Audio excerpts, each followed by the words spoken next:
constant sacrifice till end of life. This is my country. This is my grandfather's country and the country of your grandfathers. We built Libya with our hands and watered it with our blood. We are trustworthy for Libya than those rats and hired agents. Who are these agents hired by the foreign intelligence? Damn them. They left disgrace for their children, their families and their tribes. I am bigger than the position that presidents have. I am a fighter, a struggler and a revolutionary that came from the tent and desert to lead a historic revolution that brought glory to Libyans, which they will enjoy for generations to come. Libya will stay at the top, leading Africa, leading Latin America, Asia and the world. No one can hinder this victorious process, not a number of hired agents, these cats and rats that are jumping from one street to another in the darkness. I am paying the price of me staying here. My grandfather is buried here, and I will not leave his sacred remains. I will die with him as a martyr at the end. Well, Muammar Gaddafi is fast losing the support of his people, of his own people. Diplomats have been resigning across the world. And now we hear that General Abdel Fattah Yunus, that's the Libyan interior minister, has quit, and he's urging the army as well to join the people's revolution. In the name of God, most gracious, most merciful, a special announcement for the February 17 revolution. I, General Abdel Fattah Yunus al-Ubaidi, have resigned all my posts in response to the revolution of February 17th, in my total conviction and firm belief that it is faithful and legitimate demands. I urge all the armed forces to be at the service of the people of the revolution of February 17th to help them achieve victory. Well, his announcement came shortly after Muammar Gaddafi had, in fact, praised his efforts during the uprising. Abdel Fattah Yunus from Ubaidat tribe, who was shot last night in Benghazi, and his fate is unknown. He was told, "What are you doing in Benghazi? You are from Ubaidat tribe." At the night of the revolution, he was with me liberating Benghazi. Why didn't they ask him then what you were doing, and why did you come to Benghazi? Where have you been that night? He exposed himself to grave danger, fighting for you on the border against Sadat and Israel. Abdel Fattah was the hero of these battles on the borders. Is that the way it ends? Is that what he deserves from you? Well, the violence in Libya marks the first time the revolutionary changes in the Arab world have hit a major oil producer. And there are fears now that the spike in oil prices could hurt the fragile global economy. Here's Nick Spicer from Berlin. The numbers are changing as fast as the events in the Arab world.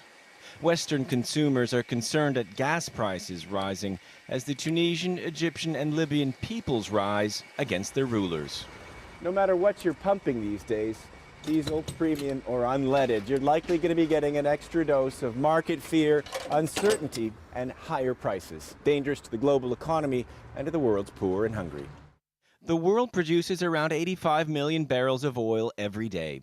OPEC countries produce around 35% of that. Saudi Arabia pumps out just over 1/10 of the total number. Libya sends 85% of its oil to Europe, but it produces only 2% of global output. Still, the events in Libya could produce a dramatic change in the oil numbers if there's a political domino effect.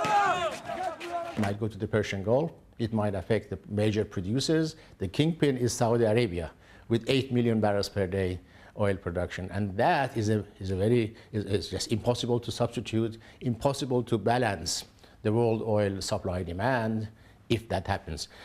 One problem if revolution spreads could be a slowdown in foreign investment in developing countries, say the analysts. The weakest and the poorest of across the planet really do not have the resources to support them when there's a downturn. That is, they cannot self-insure in a meaningful way the way rich countries can. In that sense, they're vulnerable, much more vulnerable to the ups and the downs of the international business cycle. More possible trouble in the months to come. If gas prices stay high, farmers in the developing world will have to spend more money on gasoline and so less on food for their families. Showing that Libya may not be just a matter for the oil-hungry West, but for the whole world. Nick Spicer, Al Jazeera, Berlin. In Washington, the U.S. Secretary of State Hillary Clinton said that Libya must end the violence against protesters, adding that her government would take, quote, appropriate steps. Well, for more on that, we can cross over to Nick Clark. Nick. Darren, thanks very much. Absolutely right.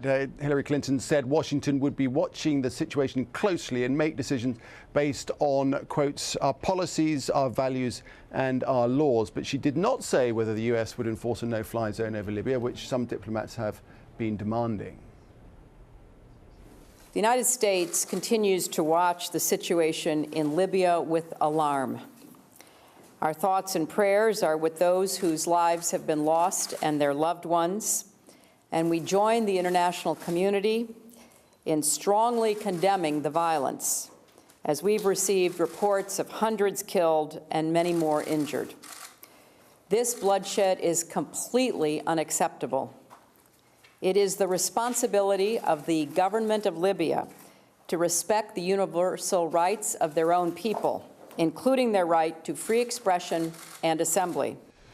All right, let's speak to Patty Culhane, our White House correspondent. Patty, the strongest words yet from the administration, but still nothing concrete in terms of action. No, what you've seen this administration do is really try to point all attention to the United Nations, saying that is where they are going to seek their action. In fact, the spokesman at the State Department, P.J. Crowley, was asked, what more can you do? And he said, I don't think there is any more we can do. We've condemned the actions in the strongest terms. He said, you heard that from the secretary.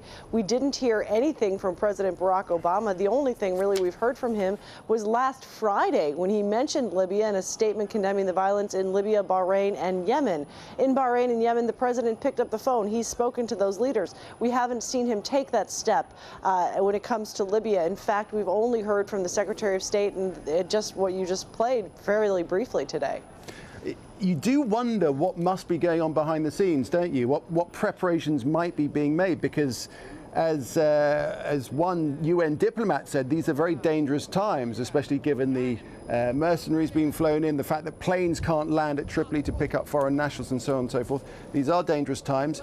And the U.S. administration has got to be deeply, deeply worried about where this is going to go. And I think they hinted at that. They said our very first priority is getting American citizens out. They haven't been able to do that. It was Monday early morning, so many hours have passed. They said that they were going to pull out all non-essential employees, their families. They're saying that's about 34 people. They've not been able to get them out of Libya.